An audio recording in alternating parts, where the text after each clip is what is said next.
अर्चनी वंदनीय संत समाज एवं धर्म प्रेमी सज्जनों, सदगुरु कबीर की एक साखी है। जैसी कहे करे जो तैसी राग देश निर्वारे, तामे घटे बढ़े रतियो नहीं यही विधि आप समारे।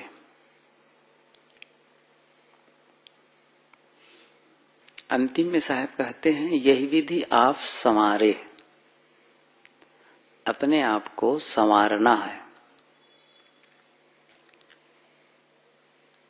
जैसे कोई छोटा बच्चा हो और अस्त व्यस्त हो और स्कूल जाने का समय हो तो माँ उसे जबरदस्ती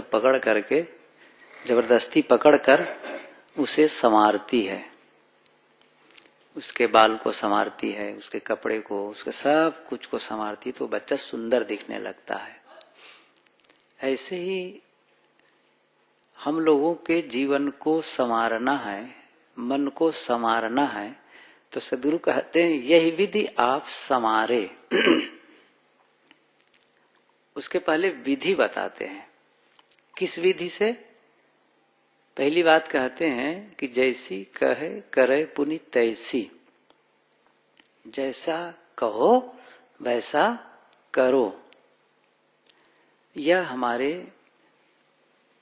जीवन की अखंडता की प्रामाणिकता है। हम लोग अखंड जीवन नहीं जीते, खंड खंड जीते हैं। हमारी वाणी खंडित है, चित्त खंडित है, और इसीलिए हम अपने आप को संवार नहीं पा रहे हैं। जैसा कहें वैसा करें। ये सच है कि आदमी जैसा कहता है वैसा पूरा आरंभ में नहीं कर पाता है, क्योंकि कहना और उस पर चलना ये उसी प्रकार से जैसे केवल रास्ता जानना और रास्ता पर चलना, इतना अंतर है। जैसे हमें ये पता हो गया कि दिल्ली जाने के लिए यह रास्ता है, यह साधन है, पता हो गया, ये केवल जानकारी है, लेकिन इसके बाद चलना बाकी है पूरा। बहुत अंतर है दोनों में। तो एक है जानना और दूसरा है उस जानने को आचरण में लाना। सद्गुरु ये कहते हैं कि जब वो आचरण में आ जाएगा या फिर उसके लिए पूरा मन बना लोगे, उसके लिए समर्पित हो जाओगे। लक्ष्य के प्रति जब समर्पण होता है तो लक्ष्य की दूरी फिर घटने लगती है और लक्ष्य के प्रति जब समर्पण नहीं होता है, लक्ष्य और हमारे बीच की दूरी ज्यों की त्यों बनी रहती है। इसलिए जैसा कहें वैसा करना शुरू कर दें।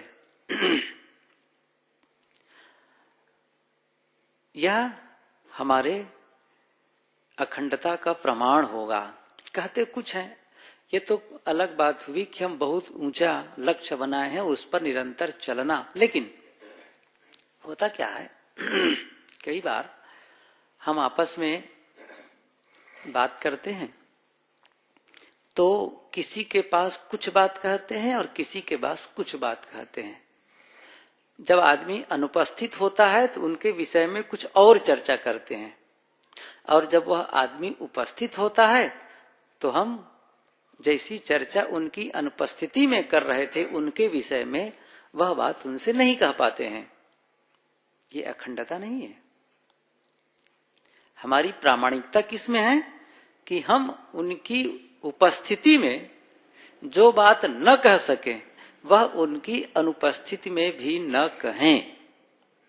बहुत बड़ी कसौटी है ना, बड़ा कठिन है ये काम करना।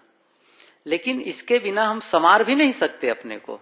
साहब इसीलिए कहते हैं, बहुत महत्वपूर्ण बात कहते हैं, यही विधि आप संवारे, जैसी कहे करे पुनि तैसी, जैसा कहो वैसा करो।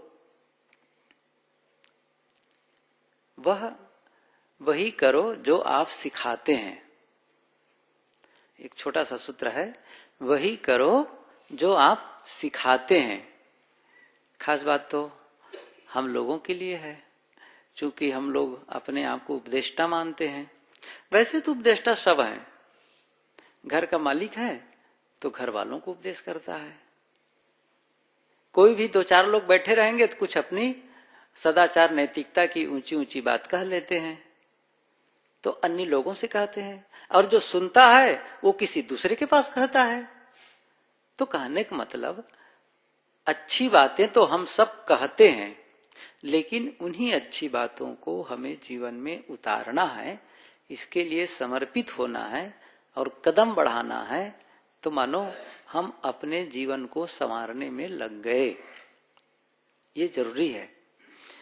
तो जैसी कहे करे जो तैसी राग द्वेष निर्वारे। दूसरी बात साहब कहते हैं कि राग द्वेष निर्वारे, ये दूसरा सूत्र, यह भी बेहद महत्वपूर्ण है। दोनों महत्वपूर्ण है, उस पर और आप मनन चिंतन करिए। जो अपने चित्त की अखंडता के लिए जब आप सोचने लगेंगे ना, उसके बहुत से आयाम खुलेंगे। अखंड चित्त के बारे में, चित्त हमारा खंड खंड होता है। लेकिन जैसे इसको इस ढंग से मैं थोड़ा सा और बता दूं, पानी है, पानी, थोड़ा पानी एक जगह, थोड़ा पानी दूसरी जगह, ऐसे इसी हाल में अलग अलग जगह थोड़ा थोड़ा पानी रुका हो तो उस पानी से धारा नहीं बन सकती है। लेकिन जब उन्हीं सबको एक में जोड़ देते हैं तब क्या होता है, एक धारा बन जाती है। ऐसे ही हमारे विचारों की एक दिशागामिता हो, एक दिशा में हम सोचें, तो फिर वह बड़ा काम का होगा। इसी को एकाग्रता कहते हैं, लक्ष्य की एकाग्रता, चित्त की एकाग्रता। क्योंकि हमारा चित्त खंड खंड है, तो उससे जो एनर्जी चाहिए वो एनर्जी नहीं बन पा रही है। एक सातत्यता हो, कंटिन्यूटी हो मन में। किसी एक विषय पर हम निरंतर देर तक जब सोचते हैं तो उसका समाधान पाते हैं। कुछ देर सोचे, उसके बाद फिर कोई विचार आ गया, फिर सोचे अच्छा वो सोच रहा था, फिर खंडित। यही खंडित होना है। हमें क्या करना है, अखंडित होना है। तो यह व्यवहार में भी अखंडित होना है। जब हम कोई बात कहते हैं तो फिर उसको सब जगह लागू करें। अपने लिए सब जगह लागू करना चाहिए, चाहे हम घर में हो, बाहर हो, कहीं हो। जो बात हम घर में कहते हैं वह बात बाहर में भी कहें, तो वो अखंडता है। जैसा कहें वैसा सब जगह कहें। फिर ऐसा नहीं है कि हम गंगा में गंगा दिन और जमुना में जमुना दिन, ऐसा नहीं बनेगा। इसलिए विचारों की, शब्दों की अखंडता हो हमारे जीवन में, तो इससे हम संवरेंगे। और फिर ये तो आगे की बात है कि जैसा कहना वैसा करना। मतलब जो बात लोगों को सिखाते हो, जो अच्छी बात सिखाते हो, नैतिकता और सदाचार की बात कहते हो, कल्याण और साधना की बात कहते हो, उसका आचरण करना शुरू कर दो। ये साहब मुख्य रूप से हम सबको उपदेश देते हैं कि इस विधि से अपने को संवारो। तो दूसरी बात, राग द्वेष निर्वारे, ये बेहद महत्वपूर्ण है। राग द्वेष निर्वारे, सही कहा जाए ना तो पहली जो बात कहते हैं, जैसी कहे पर करे जो तैसी, ये एक प्रकार से उसको कैसे करना है, वो कैसे हो पाएगा, तो उसके लिए यही उपाय बताते हैं, राग द्वेष निर्वारो। यदि राग द्वेष का निर्वार हो जाए तो समझ लो जैसा कहते हो वैसा करना भी शुरू हो जाएगा। हम ऐसा क्यों नहीं कर पाते हैं? इसीलिए कि हमारे मन में राग है, हमारे मन में द्वेष है। आसक्ति के नाते, प्रलोभन के नाते हम जैसा कहते हैं वैसा नहीं कर सकते। हम त्याग की बात कहते हैं, देखो अमुक अमुक चीजों का त्याग करना चाहिए, ये हमने कहा। लेकिन उन्हीं को देख करके हम कालांतर में आकर्षित हो गए, उसी को देख करके प्रभावित हो गए। ये क्यों? इसका मतलब उसके प्रति राग है, तभी उधर आकर्षण बढ़ रहा है, तभी हम अपने आप को विचलित कर रहे हैं। और यह नर है तो हम जैसा कहते हैं वैसा करने लग जाएंगे। इसलिए राग द्वेष निर्वारे, साहब कहते हैं राग और द्वेष का निर्वार करो, त्याग करो, छोड़ो इसको। दोनों को समझे, राग क्या है, द्वेष क्या है। राग में समस्त भोगों का विस्तार है और द्वेष में समस्त हिंसा का विस्तार है। थोड़े में यदि इसको समझे तो राग में समस्त भोग, जहां राग है वहां पर भोगों का विस्तार शुरू, ये प्रारंभिक बिंदु है। राग क्या है? भोगों के लिए प्रारंभिक बिंदु, स्टार्टिंग पॉइंट है। और जहां राग है वहां भोगों का विस्तार होगा, ये निश्चित है। बहुत बढ़ते जाएगा, उसकी कोई सीमा नहीं है। फिर जितना अधिक राग उतनी ही भोगों के प्रति लंपटता, जितना कम राग है उतना ही उसके प्रति कम आकर्षण होता जाएगा।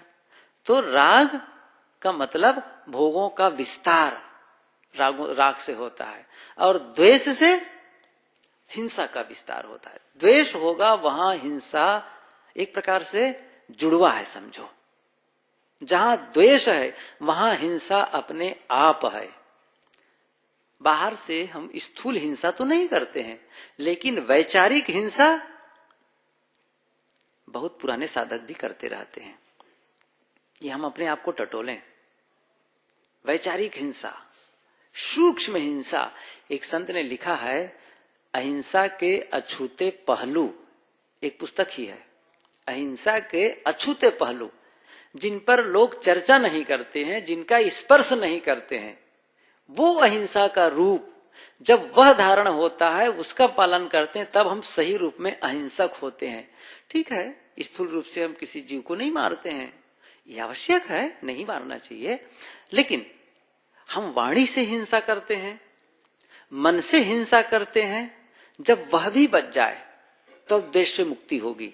वाणी से कैसे? उसको तो कबीर साहब ने बिल्कुल साफ कहा है, साधु भया तो क्या भया, बोले ना ही विचार, हते पराई आत्मा, जीव बांध तलवार। बड़े सहज ढंग से बता देते हैं, और सीधे साधुओं को ही संबोधित करते हैं। यहाँ पर साधु का मतलब थोड़ा व्यापक भी ले लेना चाहिए कि भाई ये साधुओं के लिए उपदेश है, सो बात नहीं है, सबके लिए है। लेकिन साधुओं को क्या समझना चाहिए, ये हमारे लिए कहा गया है। जो साधु वेश नहीं पहनते हैं उनको क्या समझना चाहिए, उसे समझना चाहिए साधु कह के साहब हम सबको संबोधित करते हैं। और साधु हम सबको समझना है कि मानो हम लोगों के लिए स्पेशली ये वाक्य उन्होंने कहा है, स्पेशल। साधु भया तो क्या भया, बड़े हिकारत भाव से कहते हैं, क्या भया मतलब बहुत बड़ा काम नहीं हो गया, तुम साधु कपड़ा पहन लिए तो कोई बहुत बड़ा काम कर लिए, कुछ नहीं किए। यदि बोले ना ही विचार, विचार पूर्वक नहीं बोलते हो तो प्रश्न हुआ, साहब हम तो विचार पूर्वक बोलते हैं, कौन सी बात है जो हम विचार पूर्वक नहीं बोल रहे हैं? तो साहब कहते हैं, हते पराई आत्मा, जीभ बांध तलवार। इसमें कितनी गहन व्यंजना है, इसको देखें। जीभ बांध तलवार, तलवार तो हाथ से चलाई जाती है, लेकिन यहां साहब कहते जीभ से तलवार बांध करके चला रहे हो। जीभ में मतलब जीभ में कटुकुठार कहना, जीभ से आप कटुकुठार कह रहे हैं, किसी को दुखाने की बात कह रहे हैं, ये क्या है साहब? ये हिंसा ही है, हिंसा है। कई बार आदमी सत्य बोलता है और सत्य बोल करके भी हिंसा करता है, ये बड़ा अद्भुत है। सत्य पूर्ण रूप से अहिंसा है, लेकिन आदमी कई बार क्या करता है, सत्य बोल करके सत्य बोलता है तो ऐसा सत्य बोलता है, बड़ा निर्दय सत्य, मतलब किसी को तकलीफ हो जाए, दुख हो जाए, तो वह जो सत्य बोलने वाला है उसको सत्य बोलने में आनंद कम आ रहा है, बल्कि उसको दुखाने में ज्यादा आनंद आ रहा है।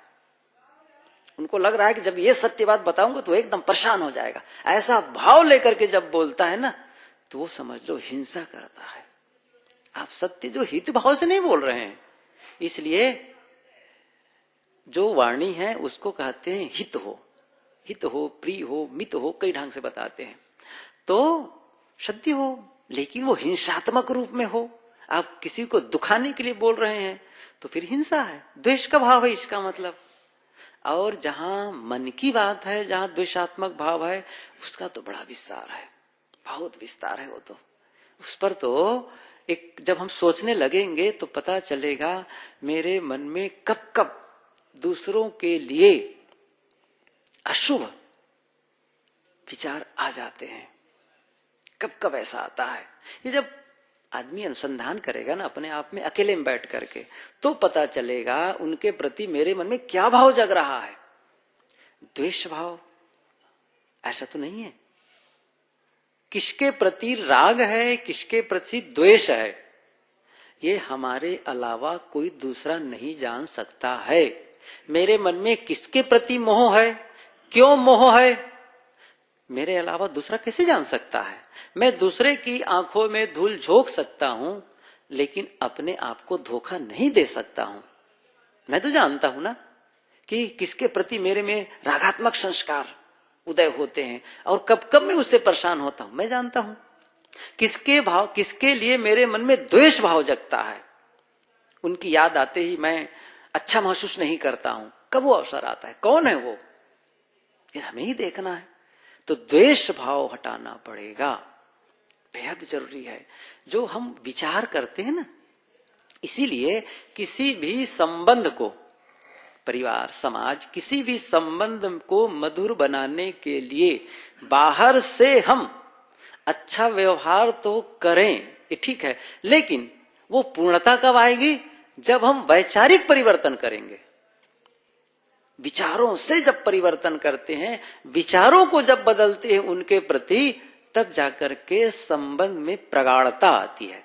नहीं तो फिर बाहर से तो बना रहेगा, ठीक ठाक चलता रहेगा, लेकिन विचारों में हम किसी के लिए गलत सोच रहे हो, किसी के लिए हम मन ही मन सोच रहे हैं कि आदमी गलत है, अच्छा नहीं है, तो जब उनके सामने जब हम आएंगे ना, या वो हमारे सामने आएंगे ना, तो निश्चित रूप से हम उसे अच्छा महसूस नहीं करा सकते। क्यों? क्योंकि हमारे मन की जो बात है, हमारे मन के जो विचार हैं, वह हमारे देह भाषा में प्रकट हो जाएगा और पता चल जाएगा कि सचमुच ये हमारे लिए क्या सोच रहे हैं। इसको कहते हैं विचार संप्रेषण, ट्रांसमिशन। विचार होता है ना, जिसे प्रेषित करते हैं ब्रह्मांड में एक प्रकार से। जैसे हम लोग मोबाइल चलाते हैं, तो मोबाइल से क्या है, मोबाइल से हम भेज दिए अमुक नंबर में, तो कहाँ गया कुछ पता चलता है हम लोगों को, वो तरंग रूप में गया और जाकर के फिर कहाँ, उसी नंबर में जाकर के वो क्या हुआ, नंबर में जाकर के फिर उसको पकड़ लिया गया। वैसे ही हम किसी के लिए सोच रहे हैं, देखिए इसको मैं बहुत बारीकी से नहीं बता पाऊंगा, लेकिन इतना सहज ढंग से समझ सकते हैं, और इस पर विश्वास ना हो तो ना माने, लेकिन इतना जरूर मानना पड़ेगा कि आप के किसी दूसरे के प्रति गलत सोच रहे हैं, तो फिर वह भी अब आपके लिए अच्छा नहीं सोचेगा, और कम से कम अपने को तो वर्तमान में नुकसान हो ही जाएगा। ये तो अलग विषय हुआ। तो वो विचारों का हम संप्रेषण करते हैं पूरा, और फिर वो हमारे विचारों को पकड़ लेता है। अब कैसे पकड़ता है, ये विचारों का एक विज्ञान है, इसको बहुत व्याख्यात अभी नहीं किया जा सकता है, लेकिन इतना समझें कि ऐसा होता है। और फिर जब इसको हम जो सोचने लगते हैं, उसको बदल लेते हैं, तो बाहर से भी बदलने की संभावना बढ़ जाती है। ऐसा होता है, टाइम लगता है, ऐसा नहीं है आज हम किसी के लिए अच्छा सोचने लगे और कल से उसका बढ़िया रिस्पांस आ जाए, ऐसा नहीं होगा, समय लगेगा। क्यों? जब हम बीज बोते हैं तो फसल पाने के लिए महीनों इंतजार करना पड़ता है, और यह तो विचार है, क्योंकि अभी हम अच्छा सोच रहे हैं और कुछ समय के बाद मन में विचार बदला और फिर थोड़ा खुट से फिर आ गया, नहीं गलत हम सोच रहे हो, खराब है वो आदमी, तो फिर वो जो कुछ हम किए ना फिर डिसमिस हो गया। जैसे आप बीज बो दिए और 4 दिन के बाद फिर खोल के देख लिए, तो जो बोए हैं 4 दिन तक जो किस भी बीज जो है मिट्टी में रहकर जो भी प्रक्रिया शुरू हुई थी, वो फिर डिसमिस नहीं हो गया, गड़बड़ हो गया ना। तो फिर उसको जब रोपो तो फिर एक नए सिरे से फिर शुरू करेगा, तो बड़ा गड़बड़ होता है। ये बीच में जो तारतम्य है न टूटे, तब वो काम करेगा। तो फिर अपने विचारों को देखना है। हम सब अंदर में एक विचार को उत्पादन करने वाला कारखाना चला रहे हैं। अब देखिए स्रोत कहाँ है विचारों का।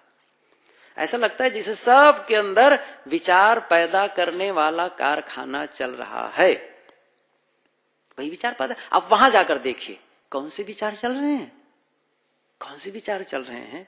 अच्छा विचार चल रहे हैं, इसका मतलब आप अच्छा बीज बो रहे हैं।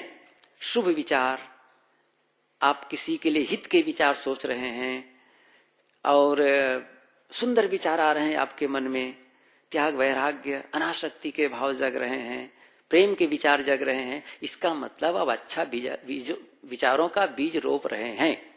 आप द्वेष भाव, घृणा भाव, अहित का भाव, हिंसा का भाव, कामादिक विकार, ये सब क्या है? तो क्या होगा? गलत बीज का रोपण हो रहा है और फसल क्या होगी? वही आएगा फिर। तो हमें क्या देखना है? अच्छे विचार हम पैदा करें, अच्छे विचार पैदा करें। तो फिर अच्छे विचार पैदा कैसे होंगे? प्रश्न आता है। क्यों? जब कारखाना में जैसा रॉ मटेरियल होता है ना, वैसा ही तो प्रोडक्शन होगा। आप उसको कच्चा माल कैसा दे रहे हैं? जो कारखाना है विचारों का, उसमें आप कच्चा माल कैसा दे रहे हैं, ये महत्वपूर्ण है। आप कच्चा माल ठीक नहीं दे रहे हैं तो फिर अच्छा प्रोडक्शन कहां से होगा?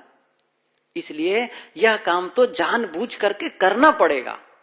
अच्छे विचार, अपने ऐसी सामग्री हम अंदर डालें जिससे अच्छा विचार पैदा हो, इसके लिए हमें जानबूझ करके प्रयास करना होगा। बुरे विचारों के लिए मेहनत नहीं करना है, वो है।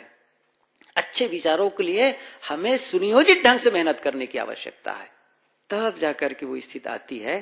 फिर जैसा कि साहब ने कहा कि राग द्वेष निर्वारे, इस संबंध में आप और मनन चिंतन करें कि कैसे उन विचारों को बदलना चाहिए, कैसे राग द्वेष का निर्वार होगा। ऐसा जब होने लगता है, हम अपने मन से जब उन विचारों को खारिज करते जाते हैं, अच्छे विचार, सकारात्मक विचार, सुंदर विचार लाने लगते हैं औरों के प्रति भी, फिर तब अच्छा भाव मन में अपना आता है और उसका प्रभाव हमारे शरीर पर, हमारे मन पर, हमारी वाणी पर, पूरे वातावरण में, जैसे मैंने कहा ना कि ट्रांसमिट करते हैं आप, संप्रेषण वहां से, और फिर वहां से रिसीव होता है उसी ढंग से। तो जो विचार आप भेज रहे हैं वो विचार वो प्राप्त करते हैं और वैसे ही विचार फिर वहां से संप्रेषित होता है और फिर हम उसको ग्रहण करते हैं। इस ढंग से हम विचारों को अच्छा करें। साहब यही कहते हैं, राग द्वेष निर्वारे तामे घटे बढ़े रहती हो नहीं, यही विधि आप समारे। तो मैं नीचे की पंक्ति को पहले ही अर्थ कर दिया कि यही विधि आप समारे, उसमें घटे बढ़े रतियो नहीं, थोड़ी भी इधर उधर ना हो, तब जाके काम बनेगा। तो साहेब की साखी कैसी है कि जैसी कहे करे जो है कि पुनी है, जैसी कहे करे जो तैसी, राग द्वेष निर्वारे, जैसा कहो वैसा करो, राग द्वेष का निर्वार करो और इसमें अंतर न करो। मतलब हर समय निरंतर ये काम करो। विचारों का हर समय प्रवाह चलते हमारे मन में, हर समय प्रवाहित हो रहा है, तो क्यों ना अच्छे विचार करें। फिर अच्छे विचार करें, अच्छे विचार प्रेषित करें इस ब्रह्मांड में, तो वहां से फीडबैक भी अच्छा विचार आएगा। घृणा के विचार हम प्रेषित करेंगे तो घृणा के विचार आएंगे। एक छोटा बच्चा था, मां से किसी प्रकार से लड़ गया, वो गया तो पहाड़ी किनारे उनका घर था, बाहर चला गया दौड़ करके, तो पहाड़ के किनारे जाकर के चिल्लाने लगा, माँ की याद करता है, नाराजगी याद करता है और कहता है मैं तुमसे घृणा करता हूं, मैं तुमसे घृणा करता हूं। तो हुआ क्या, वो पहाड़ी से उनकी आवाज टकरा कर वापस आई। तो कई बार सुना मैं तुमसे घृणा करता हूं, घृणा करता हूं, घृणा करता हूं। बच्चा घबरा गया, लगता है कोई राक्षस बैठा है, बहुत बड़ा राक्षस है, मुझे खा जाएगा। दौड़े दौड़े फिर आया, माँ से बताया ऐसी ऐसी बात है, कोई राक्षस है वो जो कहता है मैं घृणा करता हूं। तो माँ समझ गई सारी बात क्या है कि चलो मुझे उस पहाड़ पर ले चलो, मैं उस राक्षस को ठीक कर दूंगी। गया तो कहा कि अब बोलो उसकी याद करके, मैं तुमसे प्यार करता हूं, मैं तुमसे प्यार करता हूं, चिल्लाओ जोर से। जब चिल्लाया तो वहां से क्या आया, टकरा करके इको क्या आया, प्यार करता हूं, प्यार करता हूं। बच्चे ने कहा कैसे हो गया, अभी तो कर रहा था घृणा करता हूं। तब फिर बच्चे को बाद में फिर माँ ने समझाया, बेटा जैसा तुम भेजते हो संदेश ना, वही लौट करके आता है, इसलिए अच्छा विचार भेजो। जैसी कहे करे जो तैसी, राग द्वेष निर्वारे, तामे घटे बढ़े रतियो नहीं, यही विधि आप समारे। अपने आप को संवारना है, अपने आप को बढ़िया बनाना है, सुंदर बनाना है, तो सदगुरु ये विधि बताते हैं जिसका हम सब पालन करें।